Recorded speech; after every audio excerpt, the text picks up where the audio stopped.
Шинэ оны хамгийн анхны бичлэг маань бэлэн боллоо. Энэ удаа би бор хамбан материалаар цамцгаая гэж бодсон. За хувцсны шүгээн дэх янз бүрийн даавнуудаараа би янз бүрийн хувцснууд хийж цуврал бичлэг болгож байгаа та бүхэн мэдж байгаа хаа. За энэ материалаараа би цамцаа маш олон хуваалтыг залгаануудыг хийж өгсөн байгаа. Яагаад гэхээр хамбан материал маань сунаад идэх шүү дээ. Ер нь жоохон гулжгансан гоёхот хүртэл наашаа чашаа гүүгээд жоохон ажиллагаатай материал.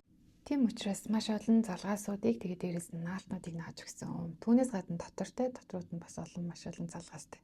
Гэхдээ маш олон залгаас маш олон наалтуудыг наахад бол шантармаар байсан ер нь бол. Тэгээд залгаа болгон дээр нь наалт наангуудаа араас нь ойдол болгон дээр нь бас ойдлын наалтууд нааж өгсөн. Олон хэсгээс бүрдсэн бүрдэл хэсэгтэй тэгээд залгаанууд маш их орж өгсөн ийм хувцас оёж байгаа бол залгаа ойлгоныгоо өөрт ойлгомжтойгоор тэмдэглээ тавьчих юм бол ойлгоход илүү хялбар болно. За одоо цамц маань ямар болсныг харцгаая. Сайн харах юм бол ханзуун нь ер нь бол нингэн тэгээд зээжин хэсэг нь айгуу тийм зузаан харагдчихж байгаа.